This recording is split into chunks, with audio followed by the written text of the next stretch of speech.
Parikshit, welcome back to my channel, and it's a hello from Seattle. You can see the Space Needle right in the background.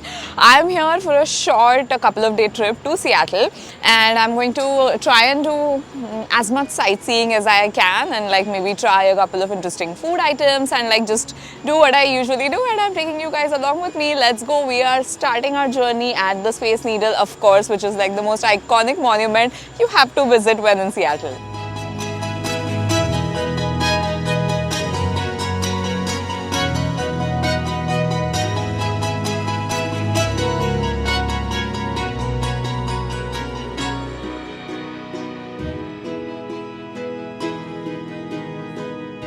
I'm here at a height of I think 605 feet. This structure is supposed to be an icon of Seattle city. They say what Eiffel Tower is to Paris, the Sky Needle is to Seattle, and I think that's totally true. You can't think of Seattle without thinking of the Sky Needle, and I've already like made it up to the top. The needle actually gives you a panoramic view, literally a 360-degree view of the city. Make sure the visibility is high, so check your weather app before you get here, because if it's cloudy, it makes it difficult to get a good view. But right now it's bright and sunny, so you can get a gorgeous view of the bay, of the city skyline. The elevator ride up to the top was like hardly 43 seconds, and it is so cool. Must visit when in Seattle.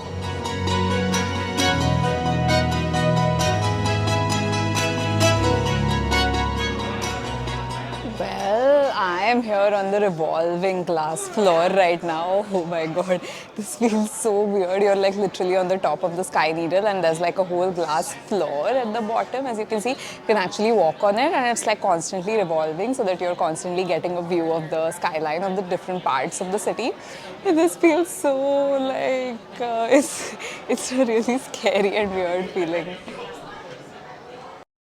So my next stop is actually the Museum of Pop Culture. Now this sounds really interesting. You can see this like very quirky kind of like structure building behind me. And actually Seattle is very convenient to get around. Unlike most other places on the west coast of the US, Seattle actually has public transport. So you can move around. There's a bus service, there's train, and you can like really, it's easily walkable as well.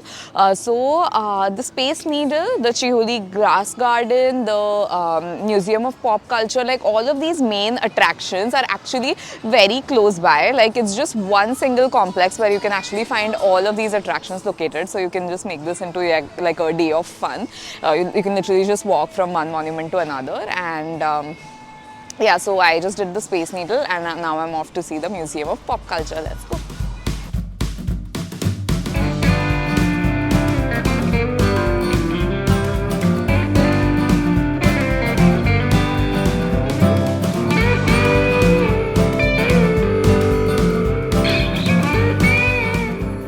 I usually like to see museums wherever I go. This one was a very different sort of a museum. So there were like exhibits on all of your pop icons, right from bands like Nirvana to like Kim Kardashian, Beyonce, even like K-pop bands. Then you had like exhibits and galleries on like the most iconic horror movies, like props from all of these fantasy movies and shows, and like just it was a very interesting award. So if you love pop culture, like it could be music, fantasy, horror, sci-fi, all of these genres, and you're gonna have a good time here, because it's a fun exhibition.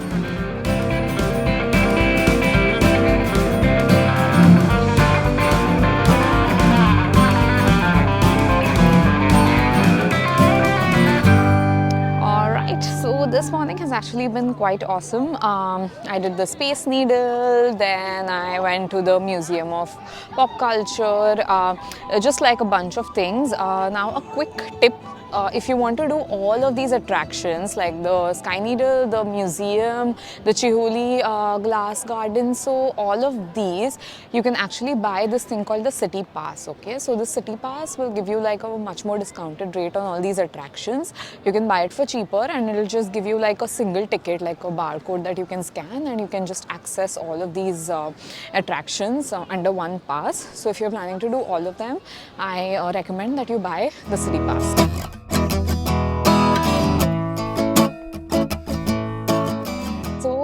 here at this gorgeous viewpoint in Seattle. This viewpoint is actually known as Kerry Park, and as you can see, this point gives you a gorgeous view, firstly of the bay, then the Seattle skyline. You can actually see the Sky Needle from here, and then out there in the distance, the visibility is a little low right now, so you can't see the peaks properly, but you can actually see Mount Rainier from here.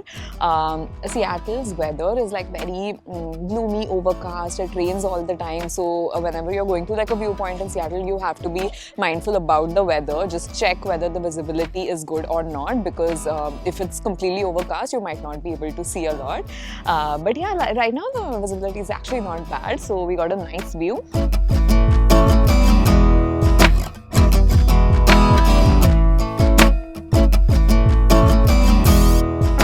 It's been on my bucket list forever to go and see the Cherry Blossom Festival in Japan for the longest time, but nevertheless, I at least got to see a few cherry blossom trees. So Seattle is actually well known for its gorgeous cherry blossoms.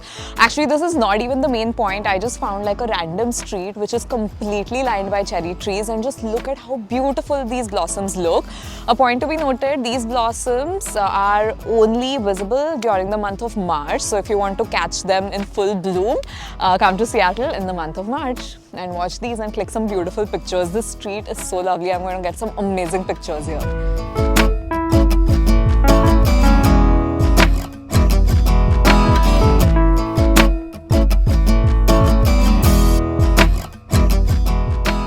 This ultra cool structure that you can see behind me is actually called Troll's Knoll. So this structure is actually situated under Aurora Bridge, and it's also called as the Troll under the bridge. This was actually an installation made after an art competition was held here, and then this structure was actually the winner. It's like this really quirky, funky sort of a troll design. So if you're just walking around Seattle, make a quick stop here. This is like one of the iconic things to see when you're in Seattle. Now I have come to this cute little park garden sort of an area called Gasworks Park. So this is called Gasworks Park because you can actually see there is this whole gas factory set up over here, and this point gives you the most gorgeous view of the Seattle skyline. So I was at Kerry Park before, but this view is definitely better than that. You can see the entire waters. I just even saw a seaplane take off from here. You can see the Sky Needle, you can see all of these big buildings, and it's a gorgeous, gorgeous viewpoint.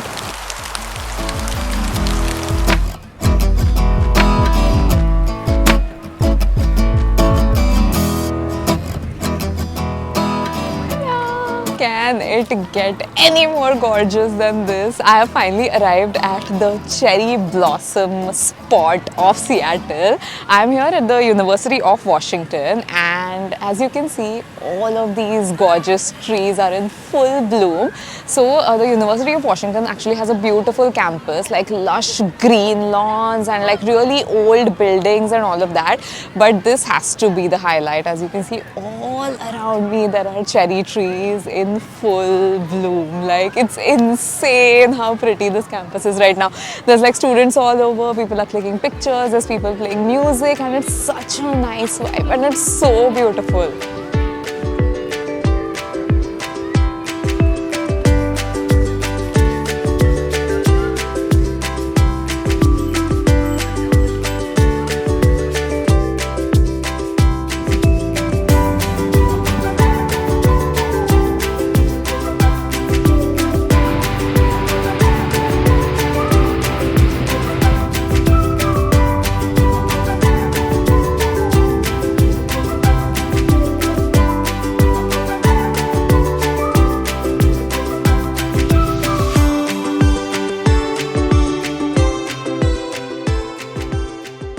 into the gorgeous little town of Leavenworth. If you're in Seattle and you're looking to go for like a short day trip somewhere close to Seattle, then I think Leavenworth is like one of the most popular spots for like a day trip.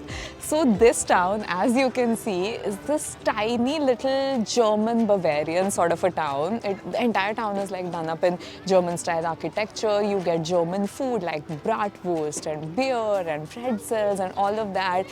Everything German basically, and it is such a vibe. The town is located about 100 miles away from Seattle. It's up in the mountains, a gorgeous drive all the way up till here.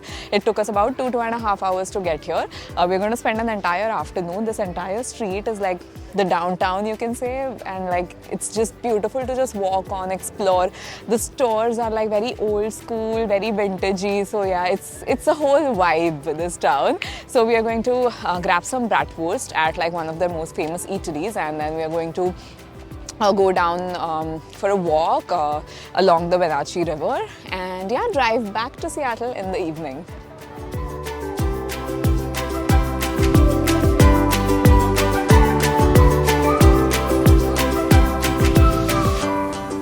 So we roamed around Leavenworth for a while. We got some bratwurst, some beer and all of that. And now we're actually hiking on a beautiful trail. You can see the Wenatchee River flowing by, and like right by this river, you have this trail which is called the Waterfront Park. So these are like small little paths which are going all the way across both the banks of the river. It's so peaceful here. It's like sounds of nature, smells of nature, and just very peaceful and nice. So we are just going to do like a small hike up the trail and then head back.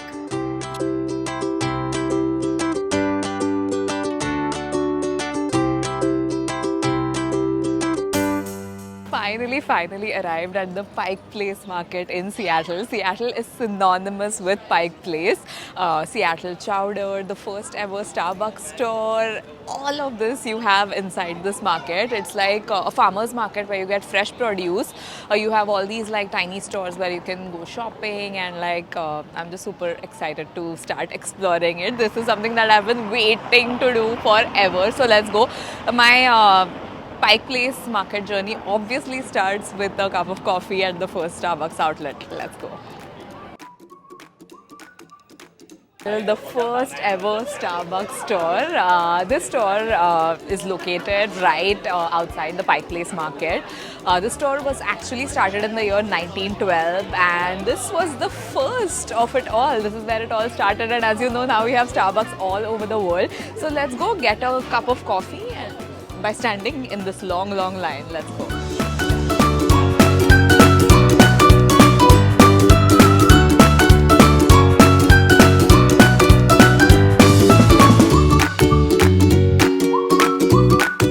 As you can see, it's a very tiny store. They've still maintained like the sort of old world feel of the store. Every day there is super long line to get coffee, so I just waited in the line for almost 40 minutes and got myself a cup of their Pike Place Special Reserve, which is like this pour over brew, and I also got myself a coffee mug with the original Starbucks logo which says the first ever store. This has been an amazing experience. So if you're in Seattle and you love coffee, you have to come here. Like, there's no two ways about it. Cheers.